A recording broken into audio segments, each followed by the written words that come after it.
Hey all, we currently have a roast in the crock pot cooking so that I can enjoy that for dinner for the next few days. And what better to do is make lunch for the next few days as well. So I have all the ingredients here for a Zuppa Toscana since it's been chilly here in the Northeast, and this will make for a really great lunch for the week. Let's get started. Before cutting up my sausages, I did boil them in some hot water for about 10 minutes to make it easier to cut them. And now that they are cut, I added them to my pan with some olive oil, and I am just gonna brown these and get them ready to put into the chicken broth. We'll be back shortly. Now that our sausage is nicely browned, we're gonna go ahead and put it into the chicken stock over here. And we're gonna try to do this without making too much of a mess. Oh boy, splattering everywhere. Okay, I guess I'm gonna have a little bit of a mess to pick up, not too bad. And then let me just rinse off the side of this pan, because what we're gonna do now is we are gonna use the grease from that meat, and we're gonna saute up the celery and the white onion that I just diced up.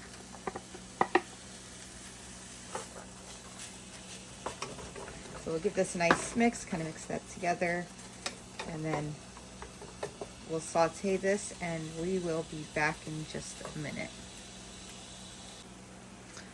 My celery and rice sauteed up really nicely, so I'm gonna take this pan here, give you a nice look at that. That looks fantastic. And I'm gonna put this to the side for just a moment. And I'm gonna bring the chicken stock up to the front.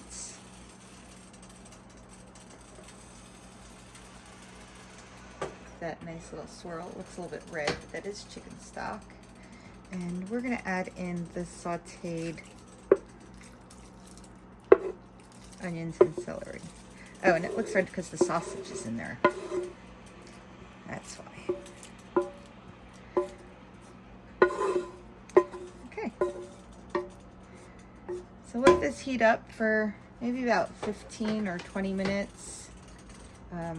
Or even actually, we're gonna let this heat up for about 30 minutes.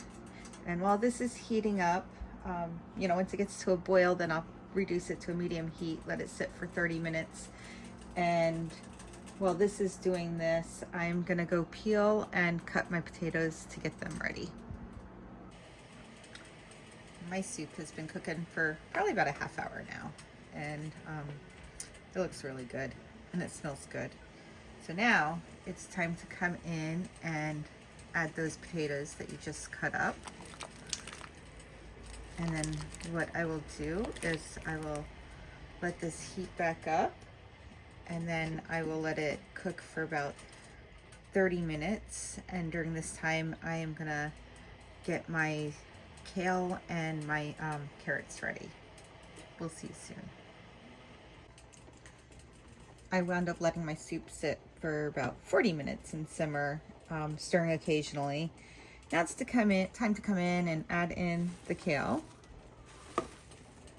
Get that in, stir that in nicely. And I'm gonna come in with some shredded carrots. Maybe get in. Do about 2 handfuls. That's good. And I'm gonna give this a nice little stir. And we will let this cook for about 10 minutes, and we'll see you back then.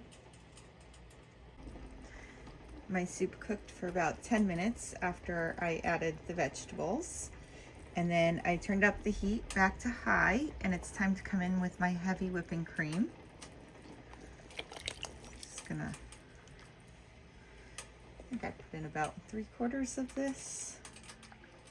Maybe I'll just add in the rest. Okay, yeah, I just added in the entire 16-ounce container here. Give that a good stir, get that mixed in nicely.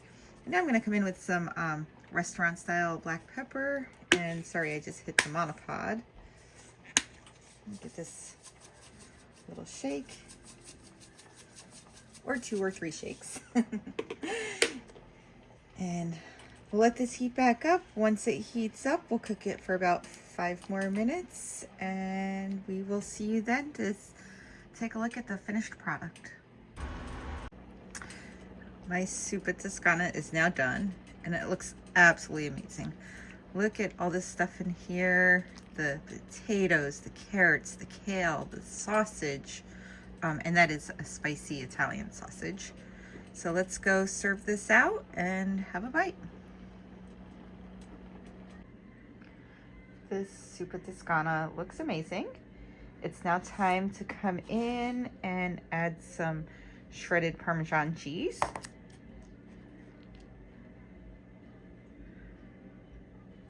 And that looks perfect. It's now ready to serve. Add a little bit more.